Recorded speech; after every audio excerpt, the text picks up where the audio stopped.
Bonjour Didier, bienvenue. Bonjour Gauthier. Tu es au moment où on se parle en région parisienne, même si ces derniers mois tu es allé 9 fois sur place au Maroc, à Rabat, à la recherche de ton fils Clément en Benneville, 29 ans, franco-espagnol, qui a disparu le 10 avril 2024. Et aujourd'hui, sur la radio des Français dans le monde, on va lancer un appel à Clément, à ceux qui auraient pu voir Clément, à ceux qui peuvent savoir quelque chose sur cette disparition. Didier, évidemment, c'est très difficile. On s'approche des fêtes de fin d'année. Autant de mois sans nouvelles de ton fils. Comme tu m'as dit, il s'est comme évaporé. Exactement. Il est retourné à l'état gazeux. Un jour, il a quitté son appartement le 22 avril 2024, vers 22h30. Son voisin nous a dit avoir entendu la porte de son appartement claquer et plus rien. Alors aujourd'hui, on se retrouve car le parquet national antiterroriste a ouvert une enquête préliminaire pour enlèvement et séquestration. Ce qui est un peu difficile, notamment pour la famille, c'est qu'on n'a pas d'infos. On ne reçoit des autorités marocaines ou françaises que très peu de données. Quasiment rien. Quasiment rien. La réponse des autorités marocaines est que nous sommes dans la phase d'une enquête préliminaire ordonnée par le parquet de Rabat, sous la haute autorité du procureur général du roi, M. Rangy. Tout ce qui peut être découvert ou toutes les pistes, tout est absolument secret, donc on n'a accès à rien. Alors, on va revenir un peu dans l'histoire précise pour remettre les faits en place, Didier. Il s'expatrie au Maroc. Il a l'idée d'ouvrir une pizzeria à ce moment-là.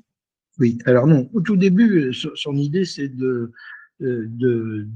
d'apporter sa touche à l'éducation des enfants. Clément est un véritable touche-à-tout, très intelligent, cultivé. Il a un master 2 de contrôle de vol et de simulation qu'il a fait en anglais. Ça aurait été trop simple de le faire en français. Il considère, et peut-être a-t-il raison, que les cours actuellement donnés aux enfants sont trop mous, n'utilisent pas assez leur potentiel intellectuel et mémoriel. Donc, il a décidé de faire un programme scolaire nouveau, entièrement tourné vers des tas de choses, et plutôt très ambitieux. Et comme en France, il n'a pas eu du tout de succès avec son projet, il a décidé d'aller le présenter au Maroc, où il n'a pas eu beaucoup plus de succès. Mais comme il a pris goût au Maroc, parce que c'est un très beau pays et qu'il s'est installé dans une ville qui est absolument superbe, qui s'appelle Rabat, face à l'océan, dans un cadre idyllique, il n'y a pas d'autre terme, il a décidé de se lancer dans la création d'une pizzeria sucrée-salée à Agdal. Oui. Alors, je disais qu'il était franco-espagnol, franco par toi, espagnol par la maman. C'était Oui. sa première expatriation, première fois qu'il vivait hors de France. Alors, il a pas mal bougé, mais c'était la première fois qu'il s'installait en dehors de la France, oui. Alors, quand il te parle de ce projet de pizzeria, le projet est assez concret puisque il devait signer le bail pour cette pizzeria le 15 avril, 5 jours plus tard. Oui, absolument.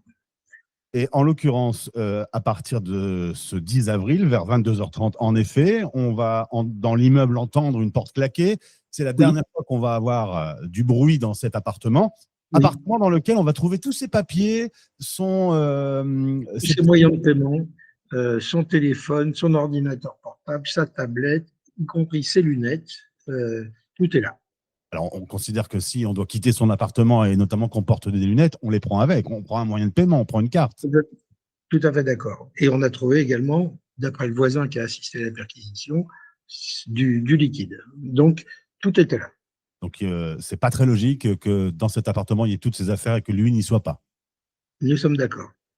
Tu as écrit une lettre à Emmanuel Macron, tu as écrit une lettre au roi du Maroc, Mohamed VI. Tu as donc, comme je l'ai dit, fait 9 visites sur place. Aujourd'hui, ça n'a pas bougé, à part cette ouverture préliminaire par le parquet national antiterroriste. Est-ce que, selon le papier du Monde, on parle d'une radicalisation possible de Clément? Tu y crois? Alors, personnellement, j'y crois pas du tout. Oui, pas du tout. Alors, il est complètement possible que Clément ait rencontré, voire fréquenté, discuté avec des gens qui, eux, sont radicalisés. Parce que Clément est ouvert à beaucoup d'idées, il aime beaucoup échanger. Donc, c'est tout à fait envisageable. S'il est tombé sur des gens radicalisés et surveillés, qu'il soit mêlé à cette histoire par la police qu'aurait suspecté, c'est envisageable. Mais Clément n'est tout sauf un radicalisé, c'est un non-violent de base. Il est gentil comme tout. Quand vous n'avez, vous, plus de nouvelles du jour au lendemain, que vous vous inquiétez et que on est 20 mois plus tard et que ça n'a pas bougé, c'est quoi le sentiment du papa à ce moment-là? Les sentiments sont partagés. Un côté un peu désespéré, fatigué, parce que ça fait un peu plus de 600 jours qu'on trouve très sombres, 600 nuits qui sont très blanches. On est fatigué, évidemment, on dort très mal, on s'imagine des tonnes de choses, on fantasme peut-être, hein, j'en sais rien, mais c'est vraiment pas rassurant. Une part aussi peut-être un peu de colère parce que les autorités françaises passent leur vie à nous dire qu'au Maroc ils ne peuvent rien parce que le Maroc est un État souverain et qu'ils n'ont aucun accès aux investigations ni à rien. Euh, Sincèrement, on ne sait plus quoi faire. On sait plus quoi faire. On se sent seul, on se sent abandonné. Voilà. Alors, la Et radio des... ils nous reçoivent très gentiment à l'ambassade, au consulat, tout le monde nous reçoit. Tout le monde est très aimable. Mais bon, Ça bouge voilà, pas. quoi. Hmm. Ça bouge pas. La radio des Français dans le monde a déjà suivi plusieurs affaires de disparition. La particularité de notre média, c'est qu'on nous écoute, les francophones nous écoutent aux quatre coins du monde. Chaque jour, vous êtes plus de 100 000 à nous écouter. Et donc, vous êtes un certain nombre de milliers à nous écouter depuis le Maroc. Évidemment, les gens qui sont sur place ont peut-être vu des choses. La distance ne t'aide pas, toi, mais peut-être que nos auditeurs ont vu quelque chose, rencontré Clément dans les jours qui ont précédé, échangé sur ce projet de pizzeria. Il y a sans doute des nouvelles informations qui peuvent surgir. Espérons-le, espérons-le. Et s'il en surgit, bah, qu'il nous en fasse part, qu'il nous informe, qu'il nous prévienne, qu'il nous le dise. On a une adresse mail qui s'appelle retrouvonclément@gmail.com. Oui. Donc, c'est en un seul mot, retrouvons Clément, ça veut tout dire. Très bien, on va mettre les liens dans le descriptif de ce podcast. Oui. Les fêtes arrivent, pas de nouvelles, ce sentiment de ne pas pouvoir vraiment aider, pas facile. Terrible. Et le Terrible. fait, Je ne le souhaite à personne, vraiment. et le fait qu'aujourd'hui, ce parquet national antiterroriste ait ouvert une enquête, que de nombreux articles soient parus, est-ce que ça a un nouvel espoir pour vous et la famille? Ben, au moins, on a l'impression qu'il y a une forme de soutien qui commence à se manifester. C'est déjà pas mal. On discute tous les deux, ce ne serait pas arrivé si le PNAD ne s'était pas emparé de cette affaire, donc c'est positif. Il y a 100 000 personnes qui vont peut-être entendre notre appel au secours et plusieurs milliers au Maroc. C'est positif. Très bien. Didier, merci beaucoup. En tout cas, évidemment, la radio des Français dans le monde va suivre cette disparition plus qu'inquiétante. Je vous rappelle Clément Benneville, il a 29 ans. Il a été vu pour la dernière fois à Rabat, au Maroc, le 10 avril 2024. Si vous savez quelque chose, envoyez un message à la famille ou contactez les autorités si vous êtes sur place.